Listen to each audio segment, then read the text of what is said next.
Olá, pessoal! Bem-vindos ao nosso canal. Hoje vamos falar sobre um dos eventos mais marcantes do século XX, a queda do Muro de Berlim. Vocês já se perguntaram como um muro que dividiu uma cidade e um mundo por quase 30 anos caiu em uma única noite, quase por acidente? Fiquem ligados, porque a história é cheia de reviravoltas. Tudo começou bem, antes daquela noite de 9 de novembro de 1989. A cortina de ferro, que separava a Europa comunista da ocidental, já mostrava rachaduras. Em abril daquele ano, a Hungria desmontou sua cerca elétrica na fronteira com a Áustria, criando uma rota de fuga. Milhares de alemães orientais viram ali uma oportunidade. Eles viajavam para a Tchecoslováquia, e de lá, para a Hungria, na esperança de cruzar para o Ocidente. As embaixadas da Alemanha Ocidental em cidades como Praga ficaram lotadas de refugiados. A situação na Alemanha Oriental era insustentável. O país estava à beira da falência, precisando de empréstimos para pagar suas dívidas. A pressão popular por reformas crescia a cada dia. Em 18 de outubro, o líder Linhadura, Erich Honecker, foi forçado a renunciar, sendo substituído por Egon Krenz. Krenz prometeu reformas, mas o povo não confiava nele. As manifestações continuaram, com destaque para a gigantesca demonstração na Alexanderplatz, em Berlim, no dia 4 de novembro, que reuniu quase 500.000 de pessoas, pedindo liberdade. O governo estava encurralado. Para tentar acalmar os ânimos, eles decidiram criar novas regras de viagem. A ideia era permitir que os cidadãos viajassem para o exterior, mas de forma controlada. O Politburo, o comitê central do partido, se reuniu em 9 de novembro para aprovar essas novas regras. A decisão foi tomada.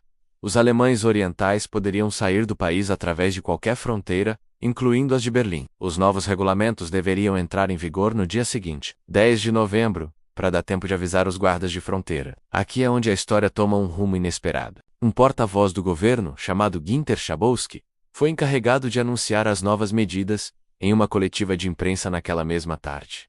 O problema? Ele não tinha participado das reuniões finais e não estava totalmente a par dos detalhes. Pouco antes da coletiva, ele recebeu um papel com as novas regras, mas sem instruções claras sobre como anunciá-las. A coletiva de imprensa foi transmitida ao vivo. Perto do final, um jornalista italiano, Riccardo Herrmann, perguntou sobre as novas regras de viagem. Schabowski, um pouco confuso, pegou o papel que tinha recebido e começou a ler. Ele disse que os cidadãos poderiam solicitar permissão para viajar para o exterior e que a imigração seria permitida em todas as passagens de fronteira. A sala ficou empolvorosa. Os jornalistas queriam saber o detalhe mais importante. Um repórter gritou: "Quando isso entra em vigor?" Schabowski olhou os papéis, hesitou por um instante, e disse as palavras que mudariam o mundo. "Até onde sei, entra em vigor imediatamente, sem demora." Foi um erro colossal. Ele presumiu que, se estava anunciando, deveria ser para já. Outro jornalista perguntou se isso também se aplicava a Berlim Ocidental.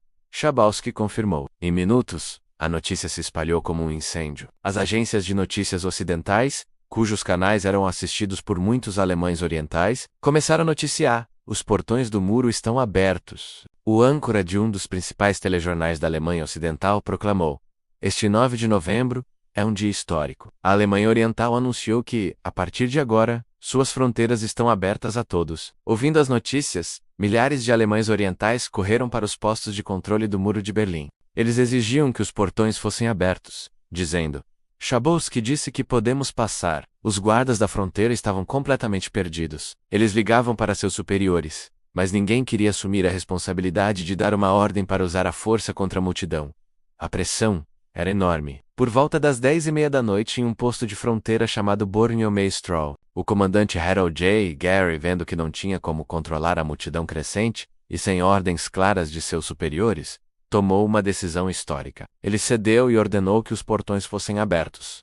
O que se seguiu foi uma cena de alegria pura. Os alemães orientais atravessaram a fronteira e foram recebidos do outro lado por alemães ocidentais com flores, abraços e champanhe. As pessoas começaram a subir no muro, dançando e celebrando juntas. A noite em que o muro caiu não foi planejada por políticos, mas aconteceu por causa de um erro burocrático, da mídia e, acima de tudo, da coragem de pessoas comuns que exigiram sua liberdade. A queda do Muro de Berlim simbolizou o fim da Guerra Fria e abriu caminho para a reunificação da Alemanha, que aconteceu menos de um ano depois. É uma história incrível sobre como Às vezes, pequenos acidentes podem ter consequências gigantescas e mudar o curso da história para sempre. Obrigado por assistir. Se você gostou de conhecer essa história fascinante, não se esqueça de deixar seu like, se inscrever no canal e ativar o sininho para não perder nossos próximos vídeos. 8. Approxima.